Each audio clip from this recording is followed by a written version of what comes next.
Namaste, I'm JVN Smriti, Faculty of Physiotherapy and Diagnosis, and our topic is protein sequencing. ठीक है, अभी हमने बात करी थी आपके नेक्स्ट क्लास में कि प्रोटीन सीक्वेंसिंग में अमाइनो एसिड का हाइड्रोलिसिस और अमाइनो एसिड की डिटर्मिनेशन कैसे करते हैं. ठीक है, now we will discuss about the amino acid को 3 कैटेगरी में कैटेगराइज किया गया था, जिसको आगे हम डिफाइन करेंगे आपका किस में, हाइड्रोलिसिस में, सेपरेशन में. ठीक है, हाइड्रोलिसिस में, सेपरेशन में और देयर क्वांटिटेटिव एनालिसिस. ठीक है, तो अगर हाइड्रोलिसिस की बात करें, so the peptide is hydrolyse into the constituent amino acid by heating it in 6N-HCl at 110 degree Celsius. ठीक है, अभी मैंने बात करी थी हाइपर थर्मोफिलिक की. ठीक है,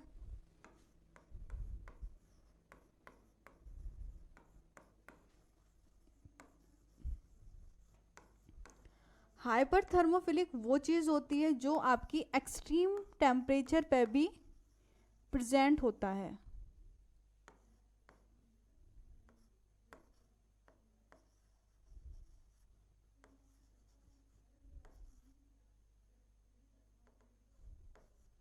आपका एक्सट्रीम टेम्परेचर पे भी हाइड्रोफिलिक कंडीशन क्या होगी, प्रेजेंट होगी.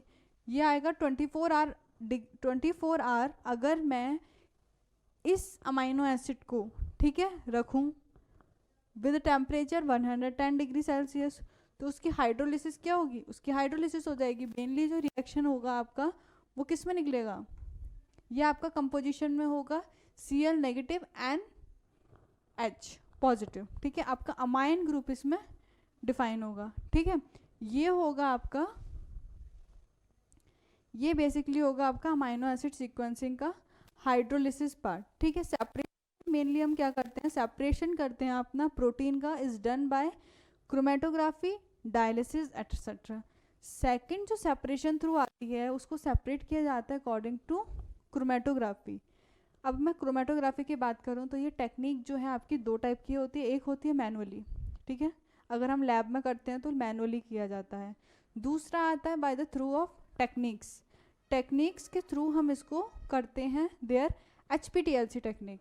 ठीक है, HPTLC टेक्निक जो होती है आपकी, ये एक न्यू टेक्निक है जिसमें आप अपने को कुछ बेसिकली करना नहीं है. अपना जो स्ट्रिप लेंगे, प्रोटीन में लगाएंगे, मशीन में एंट्री करेंगे, डाटा आएगा, उसको कलेक्ट करेंगे, दैट्स इट. वो होगा आपका HPTLC technique.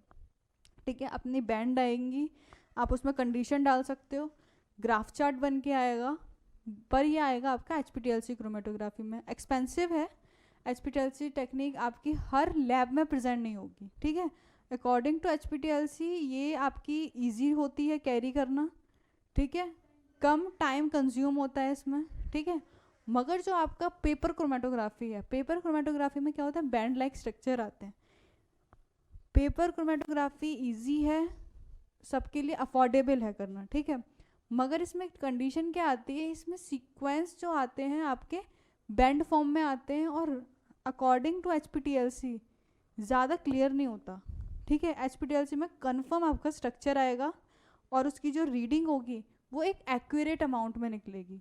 But paper chromatography वो एक्यूरेट अमाउंट में नहीं देता, उसमें थोड़ा बहुत इधर उधर हो जाती है उसकी रीडिंग. क्यों होती है, क्योंकि जो पेपर होता है, दैट इज़ पेपर क्रोमेटोग्राफी में एक पेपर होता है आपका, that is litmus type paper type. उसमें होता है कि अगर आपको कोई भी फिंगर प्रिंट उस पर इंक्लूड नहीं होना चाहिए. आपको पूरा अकॉर्डिंग ग्लव्स पहनने हैं. ग्लव्स के बाद आप पेपर कट करोगे, उसके जो स्ट्रिप बनाओगे, देन उस पर आप अपना प्रोटीन ड्रॉप एंटर करोगे. जब प्रोटीन ड्रॉप उसमें एंटर होगा, फिर उसको सेंट्रीफ्यूज करने के लिए रखना पड़ेगा. सेंट्रीफ्यूज करोगे, ऑटोक्लेव करोगे उसको. ऑटोक्लेव करने के बाद जब आप 24 आवर के लिए उसको ऑटोक्लेव करना होता है, जब वो ऑटोक्लेव होगा उसके बाद आप उसको किस में डालोगे, अपना जो सॉल्यूशन बनाया है प्रोटीन का, उस सॉल्यूशन में जब एंट्री करोगे तब उसमें धीरे कलर आएगा. वो जो कलर आता है वो भी आपका आफ्टर 1 डे आपको क्लियर होगा कि उसमें जो आपका ब्लू कलर आ रहा है, पिंक कलर आ रहा है, क्या वो उस प्रोटीन लाइन के ऊपर आ रहा है. अगर प्रोटीन लाइन के ऊपर आ रहा है इसका मतलब रीडिंग आपकी थोड़ी बहुत रीडिंग जो है आपकी गड़बड़ आई है. आपने या तो प्रोटीन का कंसंट्रेशन ढंग का नहीं डाला है या कंपोजिशन में गलती हुई है. ठीक है, अगर उस बॉर्डर लाइन के अंडर अंडर आती है आपकी protein, that's mean your reading is correct. ठीक है, ये होता है आपका पेपर क्रोमेटोग्राफी।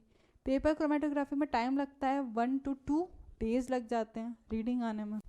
ठीक है, ये होता है आपका सेपरेशन। अब बात करते हैं क्वांटिटेटिव एनालिसिस की। तो क्वांटिटेटिव एनालिसिस में basically amino acid residue peptide react करते हैं क्वांटिटेटिवली।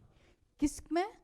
निनहाइड्रिन में। निनहाइड्रिन सॉल्यूशन होता है जहाँ पे आपका अमाइनो एसिड को कंसंट्रेट किया जाता है। फिर नेक्स्ट आते हैं आपकी on heating alpha amino acid react. अब अल्फा अमाइनो एसिड क्यों रिएक्ट करेगा इससे? क्यों अमाइनो एसिड रिएक्ट करेगा? अल्फा अमाइनो एसिड ही क्यों रिएक्ट करता है? मैंने इतनी बार आपको पढ़ाया कि हर कंडीशन में अल्फा ही क्यों आ रहा है। जब मैं आपको कार्बन की सीक्वेंसिंग पढ़ा रही हूँ तो उसमें भी बोल रही हूँ बार बार कि अल्फा कार्बन रिएक्ट करेगा। ठीक है, कंडीशन पढ़ाई थी अमाइनो एसिड में। अब अगर मैं इसकी रेजिड्यूज बताऊंगी तो उसमें भी मैं बता रही हूँ कि एन या सी टर्मिनल से आपका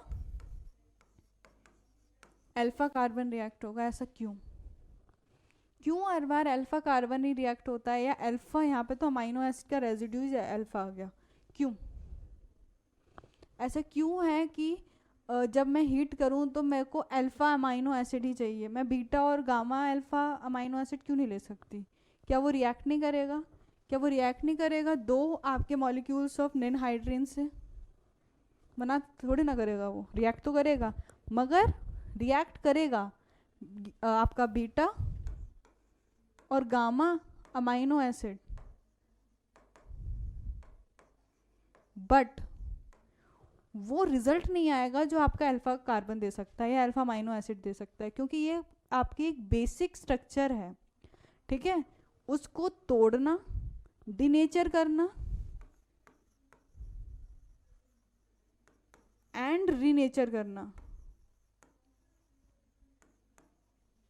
डिनेचर करना, रीनेचर करना किसको? अल्फा अमाइनो एसिड्स को या अल्फा कार्बन एटम्स को। वो इजी होता है विद बीटा और गामा अमाइनो एसिड। ठीक है, इसलिए मैं बार बार आपको अल्फा कार्बन या अल्फा अमाइनो एसिड ही सीक्वेंस मिला रही हूँ। ठीक है, ठीक है, जब मैं हीट करूँगी आपका अल्फा अमाइनो एसिड को, किस में? 2 मॉलिक्यूल्स ऑफ निनहाइड्रिन में, to yield instantly coloured product. जब मैं रिएक्ट करूँगी तो इंस्टेंटली रिएक्टली वो अपना कलर प्रेजेंट करेगा, वो बताएगा कि या प्रोटीन प्रेजेंट है। So the purple colour is given जब मैं निनहाइड्रिन और आपका अमाइनो एसिड, आपका अल्फा अमाइनो एसिड और आपका ninhydrin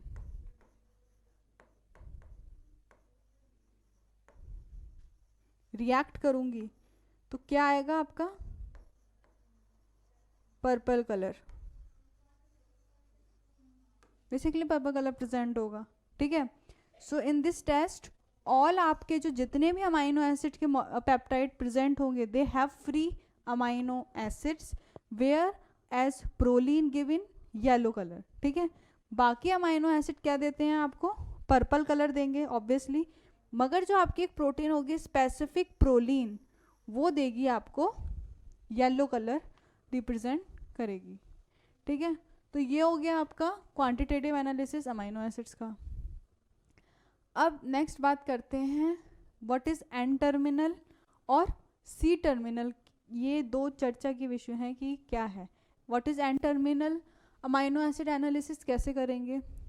so uh generally method for N terminal amino acid they analyse first, they react peptide. ठीक है, add the peptide with the reagent that will selectively label terminal amino acids में react करेगा। किसके through? जो भी reagent react करेगा, कहाँ से करना चाहिए उसको? N terminal. एक सीक्वेंसिंग होती है ना, अगर मैं ABCD पढ़ूँ तो ABCD को मैं कहाँ से स्टार्ट करूँगी? कहीं से भी तो रैंडमली स्टार्ट नहीं कर सकते ना कि ZDA, उसे सीक्वेंस से स्टार्ट करना पड़ता है ABCD। उसी तरह अगर मेरे को कोई रिएक्शन रिएक्ट करनी है तो वो रिएक्शन रिएक्ट करनी होगी एक सीक्वेंस से, जहाँ से रिएक्शन स्टार्ट होगी दैट इज एन टर्मिनल, जहाँ पे एंड होगी दैट इज सी टर्मिनल। ठीक है, सेम अल्फ़ाबेट के थ्रू, अल्फ़ाबेट कैसे स्टार्ट होते हैं, ए टू जेड, उसी तरह रिएक्शन कैसे स्टार्ट होगी, एन टू सी। ठीक है, आया समझ में? ये होता है एन टू सी टर्मिनल, उसको रिएक्ट करना। अब आता है हाइड्रोलिसिस द प्रोटीन। प्रोटीन को हाइड्रोलाइज करना। प्रोटीन को हाइड्रोलाइज कैसे करेंगे, सेम जो मैंने अमाइनो एसिड में बताया था, फर्स्ट हाइड्रोलाइज करना, डिग्रेड करना, फिर क्वांटिटेटिव एनालाइज करना। ठीक है, देन आएगा determine the amino acid by chromatography. Same chromatography किसके थ्रू, सेपरेशन के थ्रू सेपरेट करेंगे एंड कंपैरिजन करेंगे उसके स्टैंडर्ड्स का, कि उसमें कौन से स्टैंडर्ड्स हमको इंक्लूड करने हैं। ठीक है, नेक्स्ट आता है the determine which amino acid form N terminal. कौन सा अमाइनो एसिड ऐसा है जो एन टर्मिनल फॉलो करेगा, कौन सा अमाइनो एसिड एक्सेप्शन में ऐसा आ जाता है जो रैंडमली रिएक्शन को स्टार्ट करता है मिडिल से। ठीक है, उसको बोलते हैं इंटरमीडिएटेड रिएक्शन। ठीक है, N terminal of peptide chain is usually for the ordering of the individual peptide chain को रिएक्ट करता है। So because of the first round of Edman degradation reaction, कौन सी रिएक्शन थी भैया, ये थी आपकी first round of Edman degradation reaction is often constrained by impurities को आइडेंटिफाई करना। ठीक है, क्रोमेटोग्राफी में मैंने आइडेंटिफाई कर दिया था। ठीक है, कि उसकी क्वांटिटेटिव एनर्जी कितनी होगी। अब now we will discuss the there impurities. Impurities को आइडेंटिफाई करता है आपका एडमिन डिग्रेडेशन। ठीक है, and therefore does not give in an accurate determination. Accurate determination कब देगा, जब वो एन टर्मिनल से आपका अटैच होगा। ठीक है, तो वो आपका तब देता है एन टर्मिनल रेजिड्यू कंडीशन। ठीक है, सो ये था आपका एन टर्मिनल। आई होप आपको समझ में आया हो कि किस तरह से हमने प्रोटीन सीक्वेंसिंग को स्टार्ट किया है। ठीक है, अभी हम इसको सीक्वेंसली पढ़ेंगे। अभी हमने एन टर्मिनल स्टार्ट किया है, प्राइमरी स्ट्रक्चर भी अभी आएंगे धीरे करके। जब एन टर्मिनल स्टार्ट हो गया, अभी हम नेक्स्ट क्लास में पढ़ेंगे सी टर्मिनल अमाइनो एसिड को कैसे आइडेंटिफाई करता है या उसको डिग्रेडेशन या प्योरिटी कैसे होती है। ठीक है, आई होप आपको समझ में आया हो। Thank you.